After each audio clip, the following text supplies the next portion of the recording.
ปานน้ำงดงามสูงเด่นรอยธรรมเทระพระเนรฝากเสียงผ่านสายลมลอยเชิญชวนศรัทธาร่วมบูรณาวัดป่าดงดอยยอดภูนางแก้วยังคอยทอแสงส่องฟ้าอำไพคลื่นคำสีขาวพาเราแช่มชื่นเป็นผู้รู้ผู้ตื่นเบิกบานทั้งกายและใจเคยแผ่คำสอนองค์ชินวรขจรกว้างไกลข่าวสารงานบุญที่ใดสื่อออนไลน์ไปถึงญาติโยมพระธาตุเจดีย์สีสองเมืองเปล่งประกายแล้วบนยอดดอยนางแก้วมีโอกาสแวะเวียนไหว้ชมจำลอง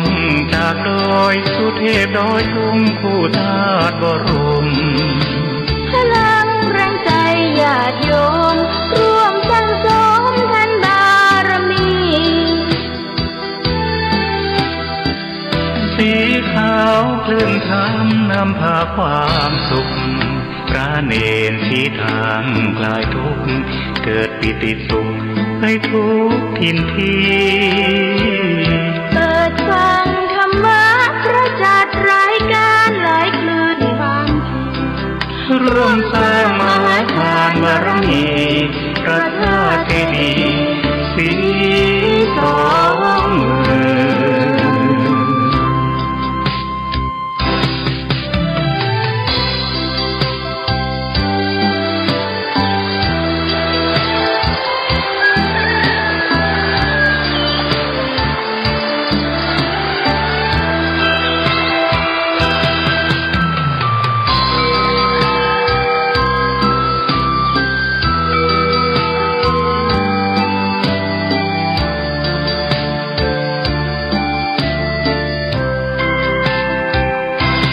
ธาตุเจดีย์สี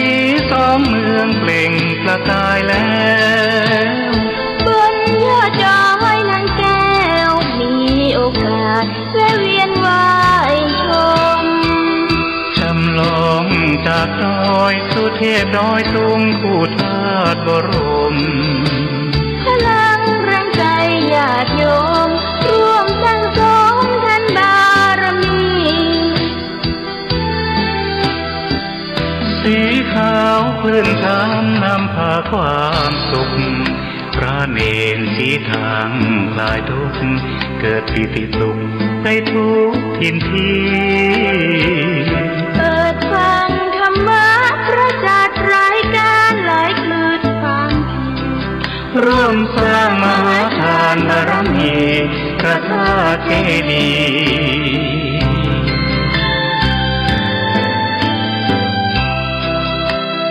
สีสองเมื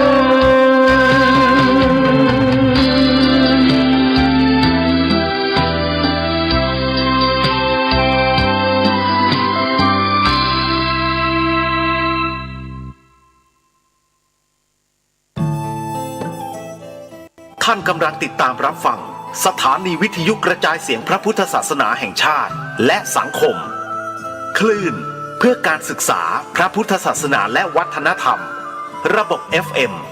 104.5 เมกะเฮิรตซ์ รายการต่อไปเป็นรายการคดีโลกคดีธรรม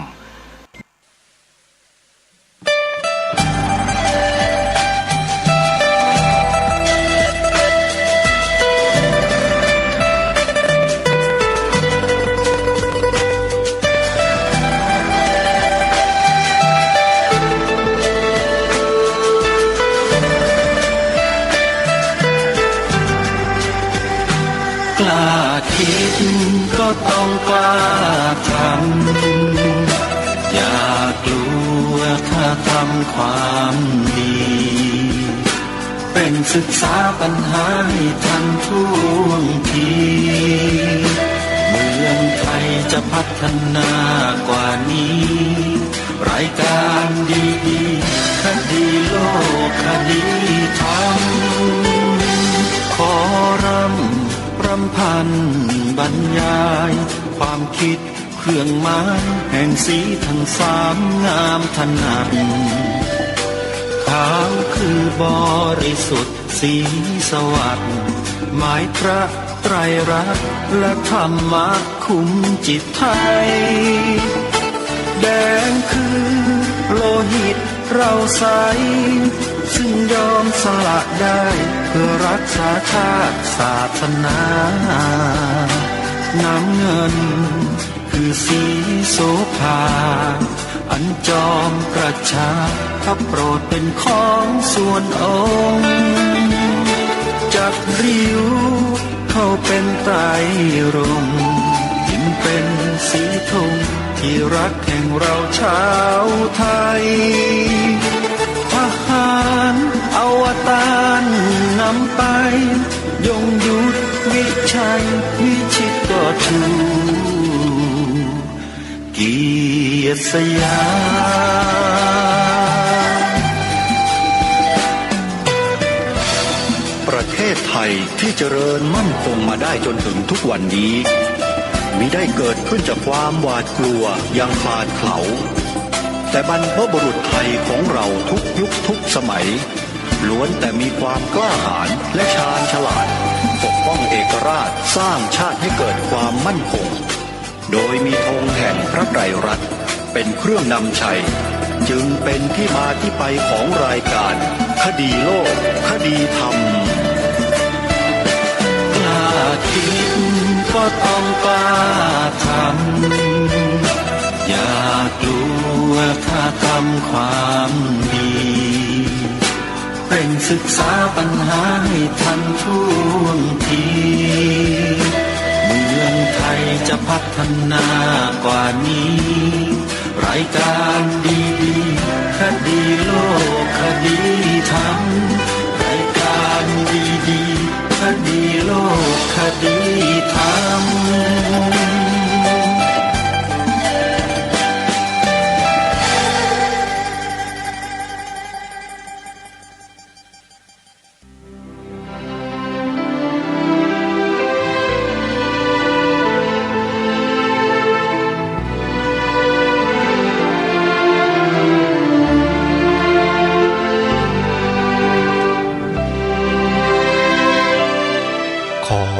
กราบถวายความนอบน้อมแด่พระรัตนตรัยถวายความเคารพพระมหาเถระพระเถรานุเถระทุกท่านขอทุกท่านขอนำท่านผู้ฟังเข้าสู่รายการคดีโลกคดีธรรม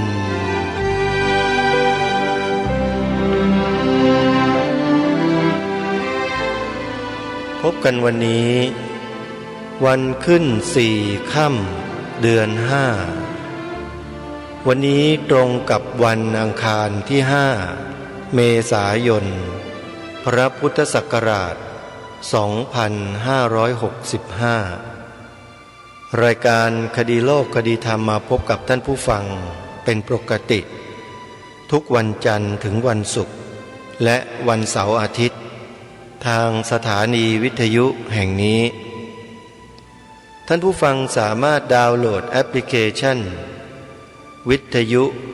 พุทธศาสนาทั่วไทยไว้ติดตามรับฟังรายการนี้ได้ทุกวันแล้วยังมีรายการธรรมะสาระที่เป็นประโยชน์อีกมากมายให้สาธุชนได้เลือกรับฟังโดยอิสระแอปพลิเคชันนี้ได้บรรจุสถานีวิทยุพระพุทธศาสนาแห่งชาติจังหวัดต่างๆไว้จำนวน30 กว่าสถานีซึ่งท่านสามารถรับฟังได้ทั่วไทยและทั่วโลกท่านสาธุชนทั้งหลายในช่วงนี้รายการคดีโลกคดีธรรมกำลังนำเสนอแนวพระราชดำริของรัชกาลต่างๆที่ทรงเป็นองค์พระประมุขของแผ่นดินไทยของเรา แนวพระดำริอะไรที่ทางรายการจึงให้ความสำคัญมากแนวพระดำริที่เกี่ยวกับพระบวรพุทธศาสนาองค์พระมหากษัตริย์ไทยของเราทุกพระองค์นั้นทรงให้ความสำคัญต่อพระบวรพุทธศาสนาอย่างยิ่งทรงมีแนวพระราชดำริแนวพระบรมราโชบายชัดเจนให้มีการอุปถัมภ์คุ้มครองส่งเสริมพระบวรพุทธศาสนาเสมอมาถือเป็นแบบธรรมเนียมที่ปฏิบัติมาช้านานแต่มาถึงในยุคปัจจุบันนี้หน้าที่เหล่านี้สิ่งเหล่านี้ได้ตกมาอยู่ในมือของผู้บริหารบ้านเมืองที่เรียกว่ารัฐสภาฝ่ายตุลาการนิติบัญญัติแต่ในปัจจุบันนี้ดูเหมือนว่าผู้มีอำนาจหน้าที่ดูแลกิจการบ้านเมืองทั้ง3 ส่วนนี้จะมีความย่อหย่อนต่ออำนาจหน้าที่ที่องค์พระมหากษัตริย์พระราชทานลงมานี้หรือไม่อันนี้เป็นที่ทราบโดยประชาชนโดยทั่วไปอยู่แล้วว่าเป็นอย่างไรทั้งนี้ทั้งนั้นรายการคดีโลกคดีธรรมจึงได้มาย้ำมาบอกมาเตือนพวกเราสาธุชนชาวพุทธทั้งหลายให้เรานั้นจงตระหนักในข้อนี้ให้จงดีอย่าประมาทในข้อนี้เลยอย่าไปมุ่งหรือพึ่งหวังอะไรกับคนที่มีอำนาจในยุคปัจจุบันนี้ให้มากนักเพราะที่ผ่านมานั้นมีผลงานในเชิงประจักษ์หลายอย่างที่บ่งบอกให้เราเห็นให้เรารู้ให้เราทราบว่าเขามีกระจิตกระใจมีหัวใจที่ศรัทธาต่อพระบวรพุทธศาสนาเต็มร้อยหรือไม่หรือเขาทุ่มใจไปให้แก่ศาสนาใดให้แก่คนกลุ่มใดเป็นพิเศษหรือเปล่าอันนี้เป็นข้อสังเกตที่เราสามารถสังเกตได้คนเรานั้นมีสิทธิ์ที่จะคิดมีสิทธิ์ที่จะพูดวิพากษ์วิจารณ์ในสิ่งที่เป็นปรากฏการณ์ที่เกิดขึ้นทั้งหลายทั้งปวงได้โดยไม่ไปเบียดเบียนใครไม่ไปทำความเดือดร้อนให้ใครเราก็มีสิทธิ์ที่จะทวงถามได้พูดได้แสดงออกได้เพื่อนำไปสู่แนวทางที่เหมาะสมและถูกต้องแนวทาง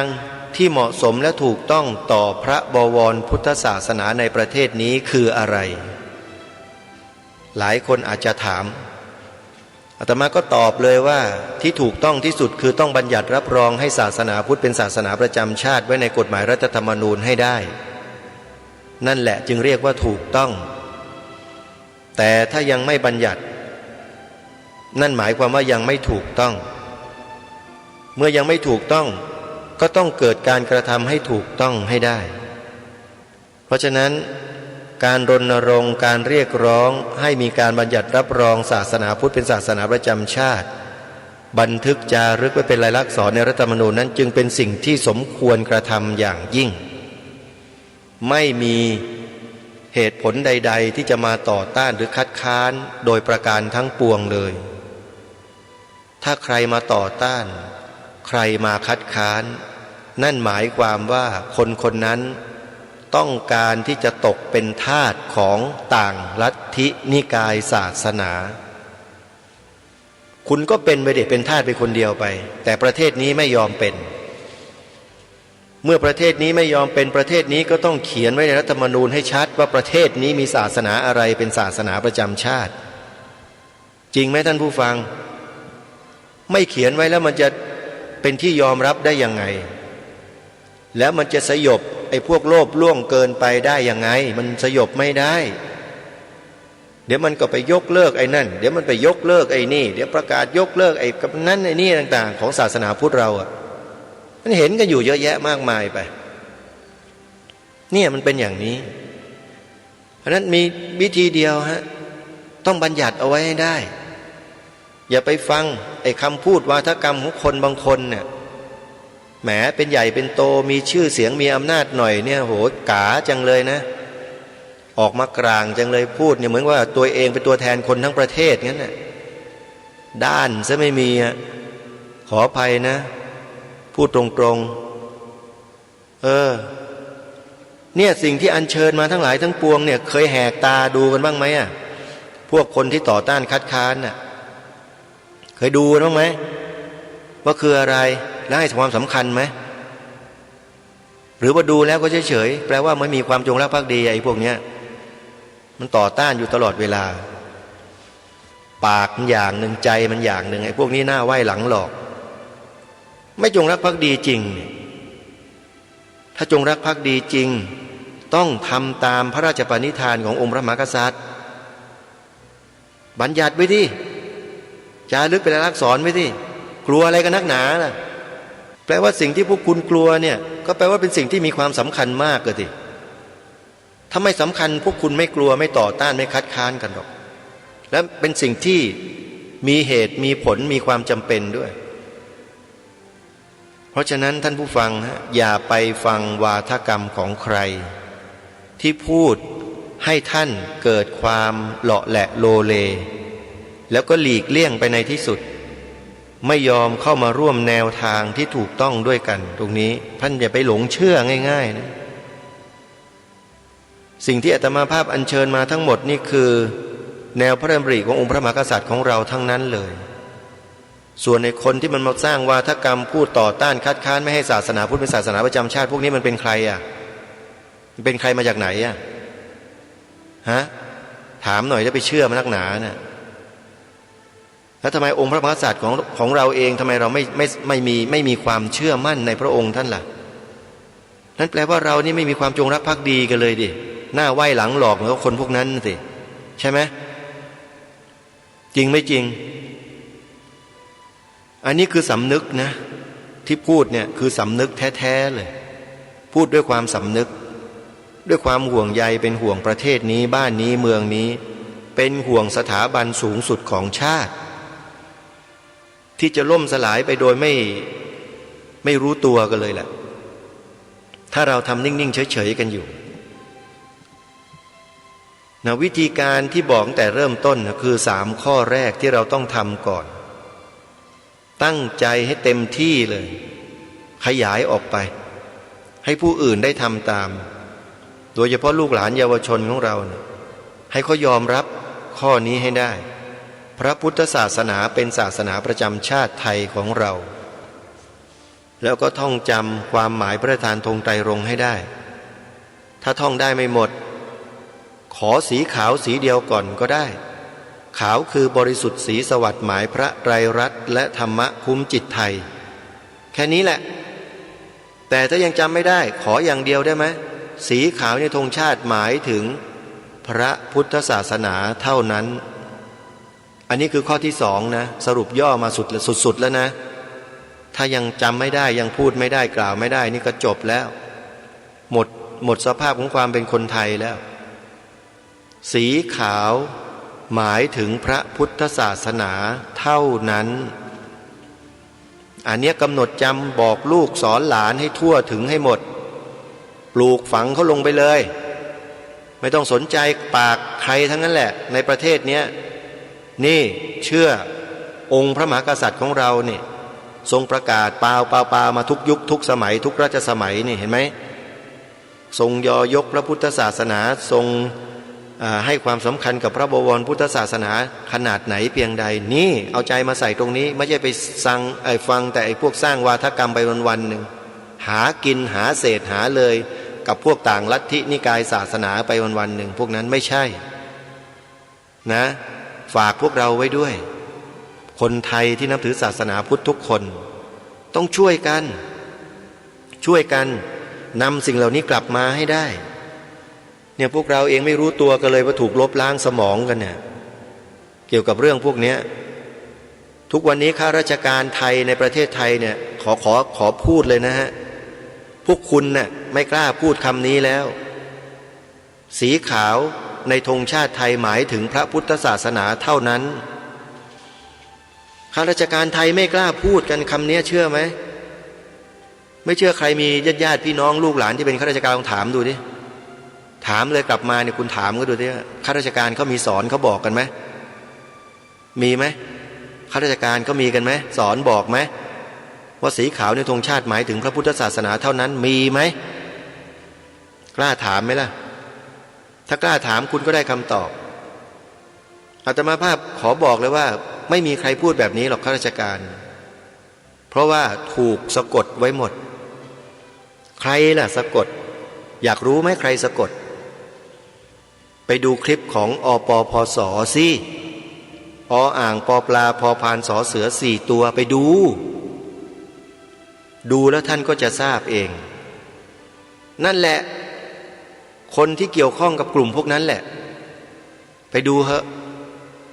อิทธิพลมันเหลือหลายเหลือล้นทนเหลือหลายเหลือเกินแต่ตอนนี้เริ่มเปราะบางลงไปเยอะ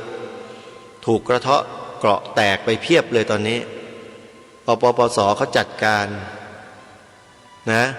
แล้วหม่อมช้างก็ทะลวงเข้าไปสู่หัวใจกลางนะแล้วก็ไปบิดลำไส้อยู่ตอนนี้อันนี้เป็นข้ออุปมาเฉยๆนะโยมไม่ได้ไปบิดเขาจริงๆหรอกแต่พูดถึงเรื่องของการให้ข้อมูลให้ความรู้กับพวกเราเนี่ยสองท่านนี้สององค์กรนี้เนี่ยกำลังทำหน้าที่ขับเคลื่อนไปอย่างแข็งขันหนึ่งอปพสสองหม่อมช้างร่วมด้วยช่วยกันชำแหละออกมาให้หมดไม่ให้เหลือหรอเลยคนพวกนี้ถือว่าเป็นอันตรายต่อความมั่นคงของประเทศนี้อย่างรุนแรงมากแต่คนไทยไม่รู้เห็นเขาดีด้วยอะไรด้วยโอ้ยให้เงินให้ทองให้เนื้อให้ไส้ลำไส้ให้พุงกินเหรอ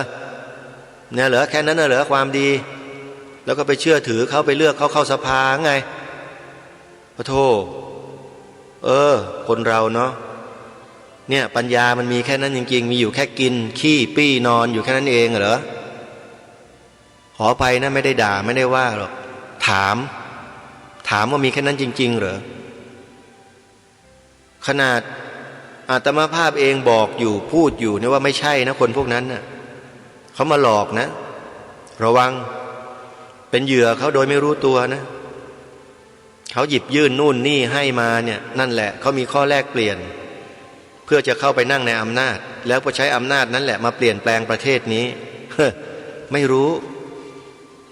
ไปดูอปปสไปแล้วจะทราบกันเองเอาละเดี๋ยวเรามาว่ากันต่อนะถึงแนวพระดำริขององค์พระมหากษัตริย์รัชกาลที่5ที่ยังค้างไว้อยู่เมื่อคราวที่แล้วได้น้อมนำลายพระราชหัตถเลขาของพระบาทสมเด็จพระจุลจอมเกล้าเจ้าอยู่หัวที่พระองค์ทรงมีพระลิขิตขึ้นด้วยพระองค์เองในการพระราชพิธีศรีสัจจปานการที่พระองค์ได้ทรงปฏิญาณ3ข้อจำได้ไหมที่พระองค์ตรัสว่าข้าพเจ้าจะไม่มีจิตยินดีน้อมไปในศาสดาอื่น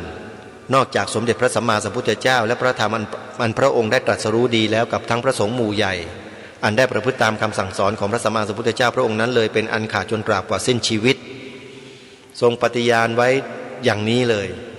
นั่นหมายถึงอะไรหมายถึงพระองค์ทรงทุ่มพระชนชีพถวายเป็นพุทธบูชาหมดแล้วเห็นไหมมาอีกคราหนึ่งนะเป็นพระราชหัตถเลขาถึงเซอร์เอ็ดวินอาร์โนซึ่งเป็นชาวต่างประเทศมีความตอนหนึ่งปรากฏว่าพระราชบิดาของฉันได้ทรงสละเวลาเป็นส่วนใหญ่ในการศึกษาและคุ้มครองศาสนาของชาติก็หมายถึงรัชกาลที่4นั่นเองส่วนฉัน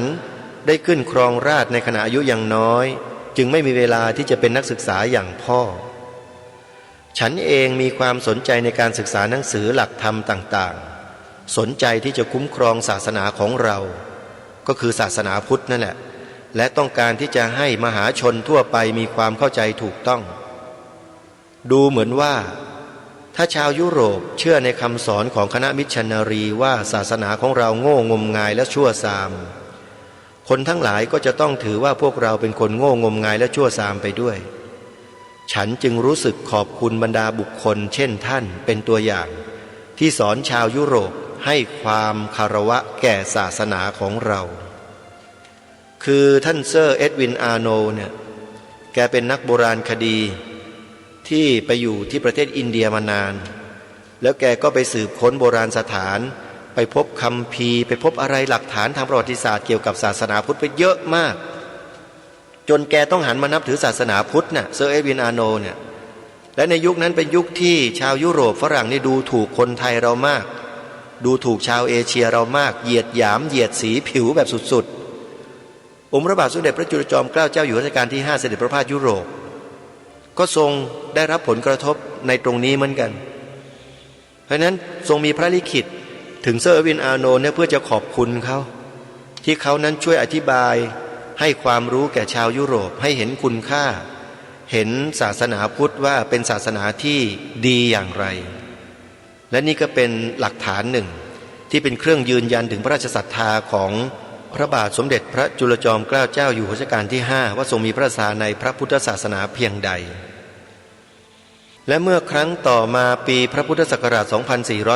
2440 พระองค์ท่านก็มีพระราชดำรัสต่อพระสงฆ์ณวัดพระศรีรัตนศาสดารามความตอนหนึ่งว่าข้าพเจ้าย่อมรู้สึกว่าเป็นหน้าที่ของข้าพเจ้าที่จะต้องทำนุบำรุงพระพุทธศาสนาซึ่งเป็นสิ่งคู่กับพระราชอาณาจักรให้ดำเนินไปในทางวัฒนาถาวรพร้อมกันทั้งสองฝ่ายนักการเมืองข้าราชการได้ยินไหมองค์พระบาทสมเด็จพระเจ้าหลวงรัชกาลที่ 5ตรัสว่าอย่างไรแล้วทำกันอยู่หรือเปล่าข้าพเจ้าย่อมรู้สึกว่าเป็นหน้าที่ของข้าพเจ้าที่จะต้องทำนุบำรุงพระพุทธศาสนาซึ่งเป็นสิ่งคู่กับพระราชอาณาจักรให้ดำเนินไปในทางวัฒนาถาวรพร้อมกันทั้งสองฝ่ายท่านใดที่ทำอยู่อนุโมทนาบุญข้าราชการคนไหนไม่สนใจไม่ใส่ใจและไปทำอย่างอื่นที่ตรงกันข้ามบาปเต็มๆรับไปเหอะยมพบาลกวักมือเรียกต่อมาปีรัตนโกสินทร์ศก117มีกฎหมายรัชกาลที่ 5ปรากฏเป็นหลักฐานเกี่ยวกับการจัดเล่าเรียนตามหัวเมืองต่างๆพระองค์ทรงมีพระราชดำรัสดังนี้ว่าประชาชนในสยามราชอาณาจักรนี้ย่อมเป็นผู้นับถือพระพุทธศาสนาโดยมากพุทธศาสนิกชนในพระราชอาณาจักรย่อมได้สดับปรับฟังพระสัทธรรม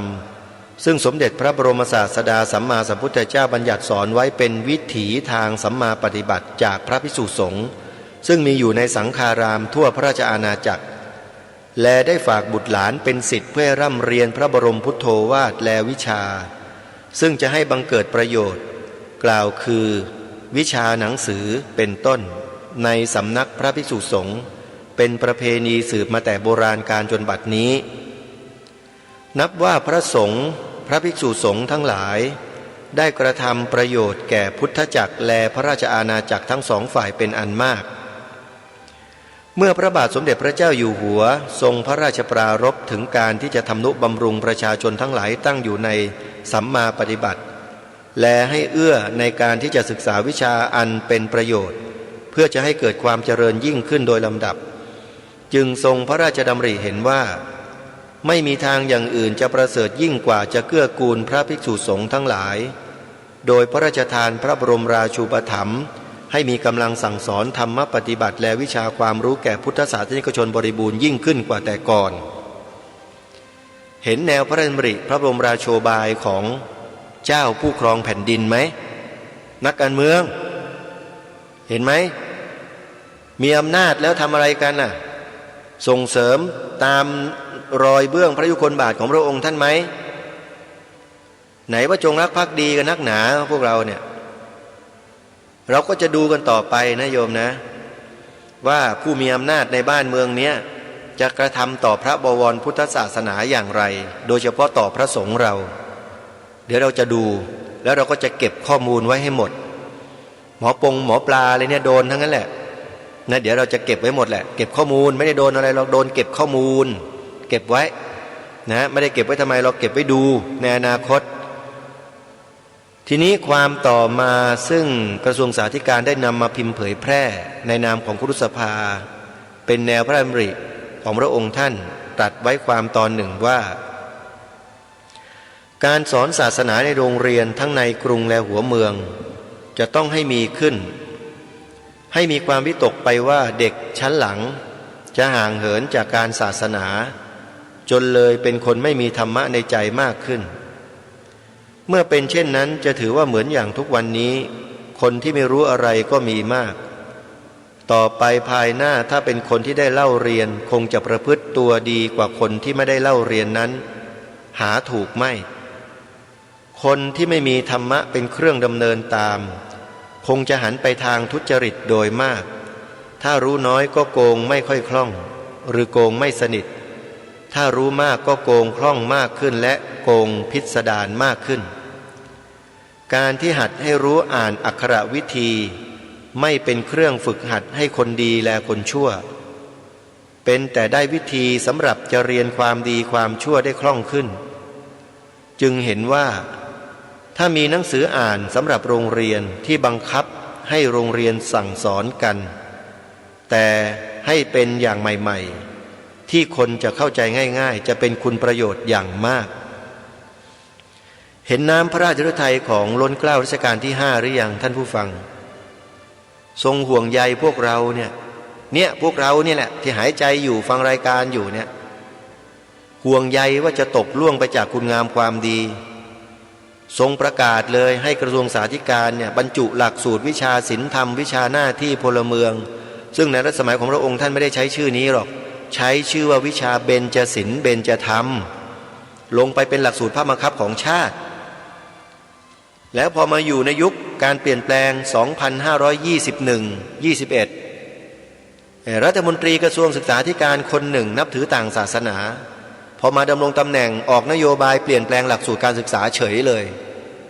ทำให้วิชาเหล่านี้หายไปจากหลักสูตรภาคบังคับของชาติ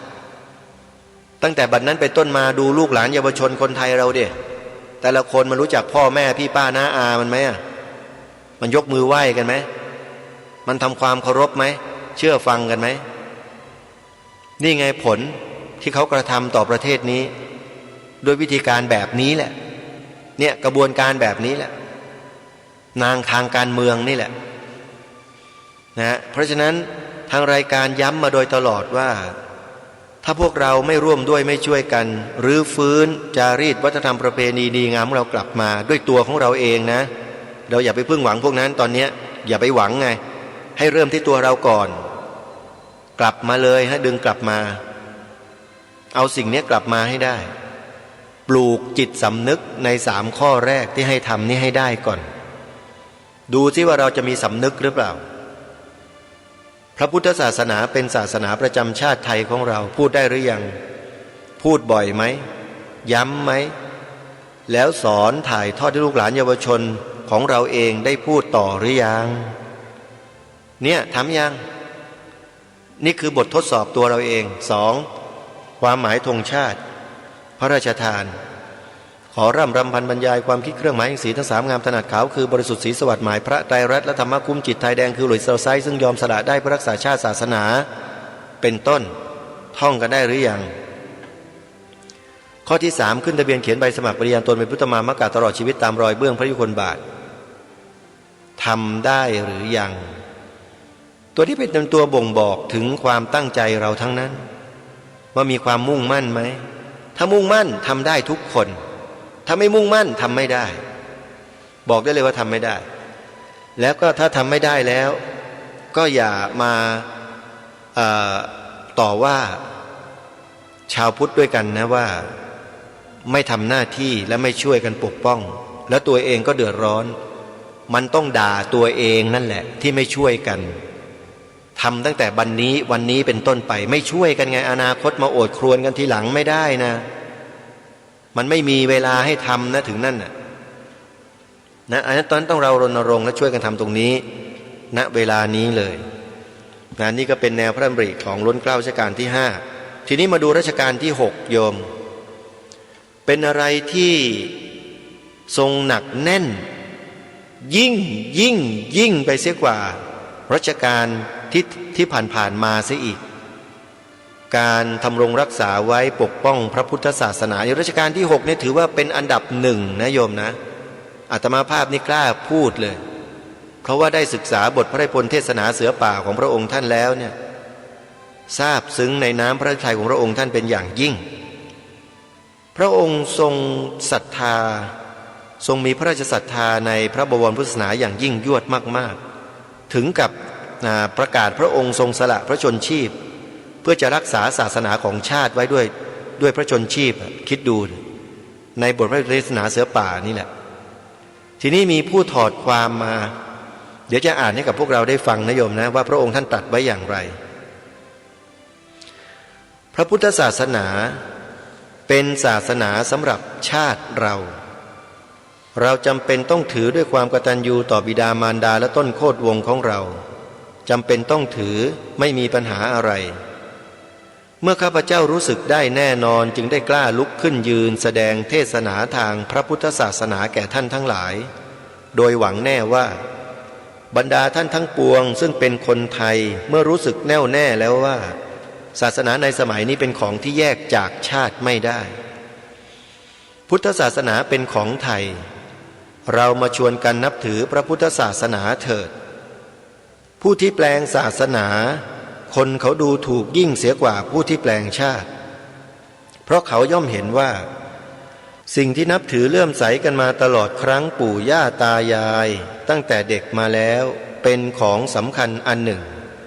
ซึ่งแสดงให้เห็นว่าคนนั้นมีความสัตย์มีความมั่นคงในใจหรือไม่เมื่อมาแปลงชาติศาสนาได้แล้วเป็นแลเห็นได้ทันทีว่าเป็นคนไม่มั่นคงอย่าว่าแต่อะไรเลยศาสนาที่ใครทั้งโลกเขานับถือว่าเป็นของสำคัญที่สุดเขายังแปลงได้ตามความพอใจหรือเพื่อสะดวกแก่ตัวของเขาเหตุฉะนี้ผู้แปลงศาสนาถึงแม้จะไม่เป็นผู้พึงเกลียดชังแห่งคนทั่วไปก็ย่อมเป็นผู้ที่เขาสามารถจะเชื่อได้น้อย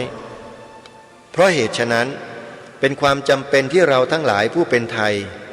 จะต้องมั่นอยู่ในพระพุทธศาสนาซึ่งเป็นศาสนาสำหรับชาติเราต้องเข้าใจพระพุทธศาสนาในเวลานี้ไม่มีแห่งใดในโลกที่จะถือจริงรู้จริงเท่าในเมืองไทยเราเมืองไทยเราเปรียบเหมือนป้อมอันใหญ่ซึ่งเป็นแนวที่สุดของพระพุทธศาสนาแนวที่1แนวที่2ร่อยหรอเต็มทีแล้วยังแต่แนวที่3และแนวที่สุดคือเมืองไทยเราทั้งหลายเป็นผู้รักษาแนวนี้ถ้าเราไม่ตั้งใจรักษาจริงๆแล้วถ้ามีอันตรายอย่างใดมาถึงพระพุทธศาสนาเราทั้งหลายจะเป็นผู้ที่ได้รับความอับอายด้วยกันเป็นอันมากเหตุฉะนี้เป็นหน้าที่ของเราที่จะต้องตั้งใจที่จะรักษาความมั่นคงของพระพุทธศาสนาในประเทศไทยอย่าให้มีอันตรายมาถึงได้ผู้ที่คนอื่นเขาส่งเข้ามาปลอมแปลงเพื่อทำลายพระพุทธศาสนาเราทั้งหลายต้องคอยระวังรู้เท่าไว้จึงจะควรจึงเป็นหน้าที่ของเราทั้งหลายที่เป็นเชื้อชาตินักรบต้องรักษาพระศาสนาอันนี้คงอยู่ในเมืองไทยอีกต่อไปต้องรักษาไว้เพื่อเป็นมรดกแก่ลูกหลานของเราทั้งหลายให้เขารักษากันต่อไปยั่งยืนเป็นเกียรติยศแก่ชาติของเราชั่วกาลปวสานเวลานี้โลกเขาพูดเขานิยมว่าชาติไทยเป็นชาติที่ถือพระพุทธศาสนาที่พระพุทธศาสนายั่งยืนอยู่ได้เพราะมีเมืองไทยเป็นเหมือนป้อมใหญ่ในแนวรบเราเคราะห์ดีที่สุดที่นานมาแล้วเราได้ตกไปอยู่ในพระพุทธศาสนาจึงได้เป็นมนุษย์ชั้นสูงที่สุดที่มนุษย์จะเป็นได้ในทางธรรม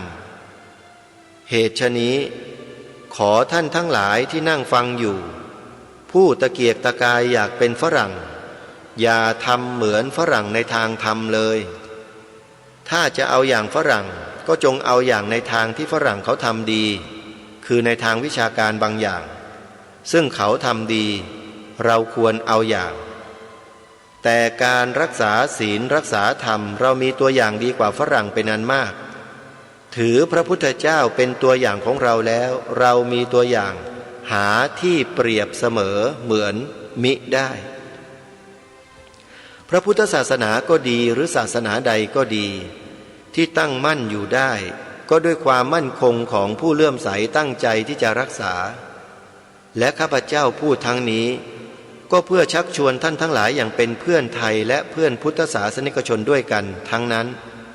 เพื่อความมั่นคงแห่งพระพุทธศาสนาข้าพเจ้ารู้สึกว่า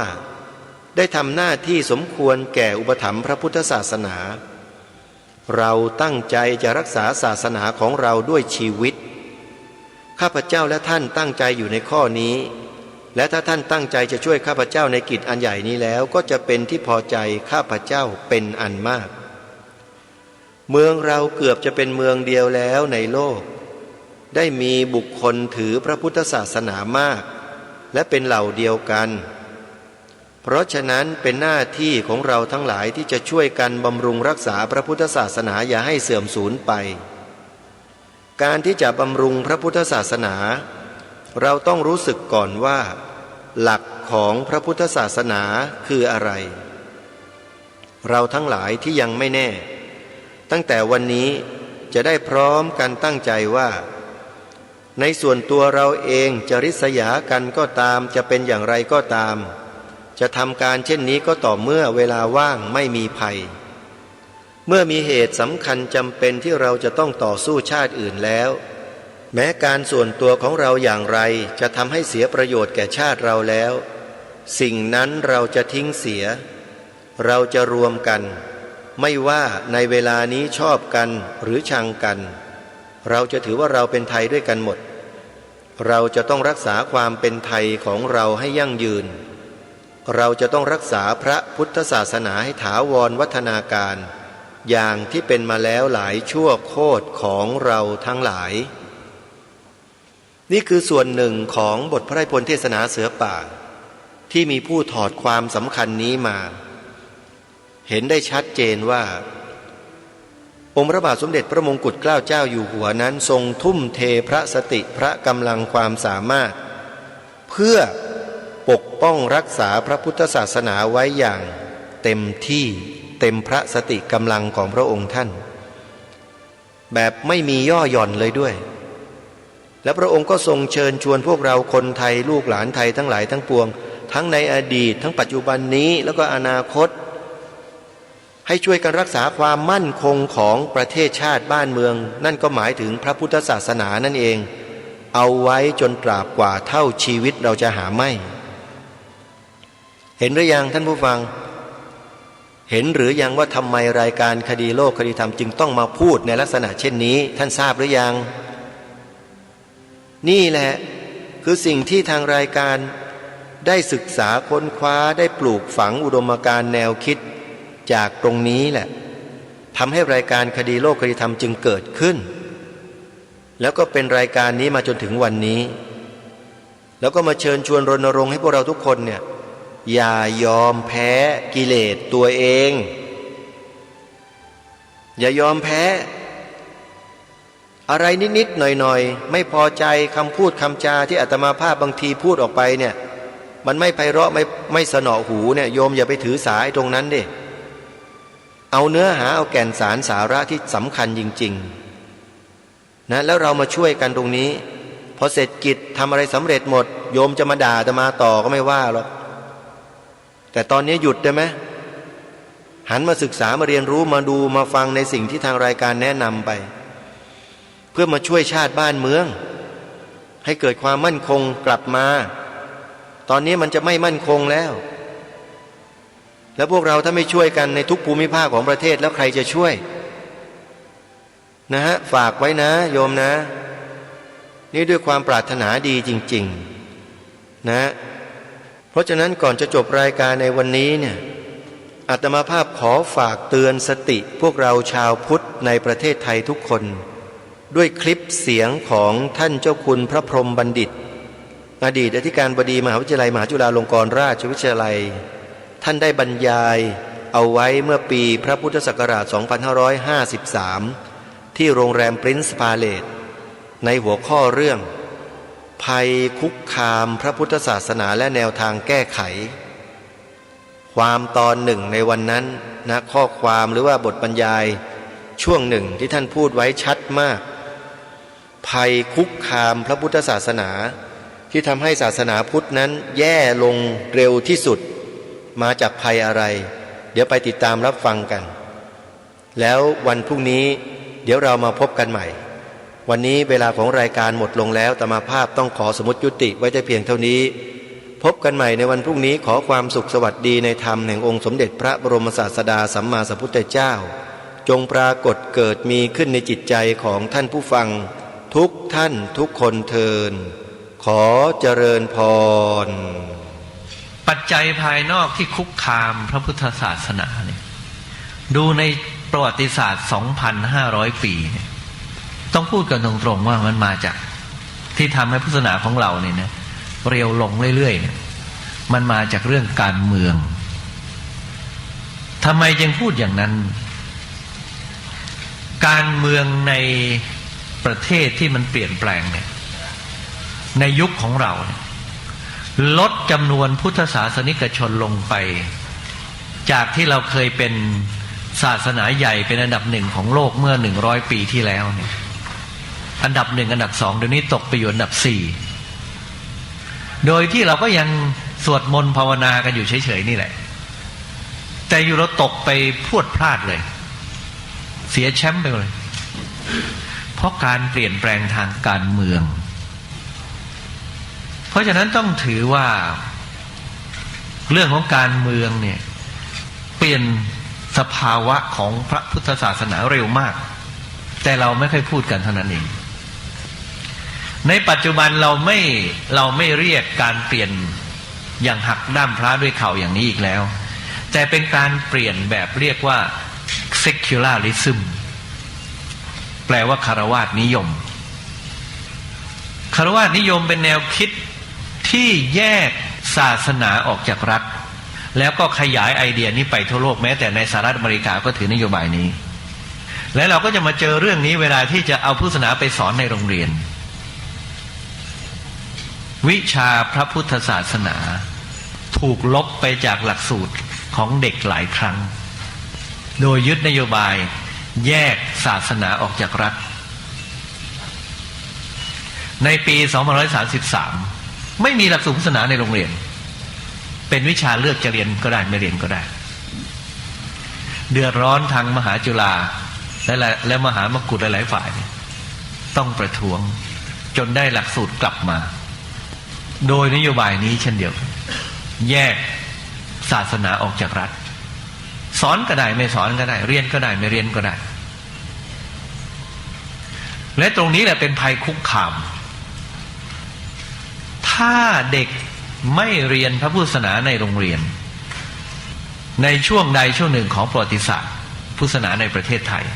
ท่านก็จะรู้เองว่าจะเกิดอะไรขึ้นเพราะฉะนั้นนโยบายแยกการศึกษาศาสนาออกจากโรงเรียนเป็นภัยต่อพระพุทธศาสนาในประเทศแน่นอนถ้าท่านไม่ระวังมันจะปรากฏครั้งแล้วครั้งเล่ากลับมาอยู่เรื่อยๆ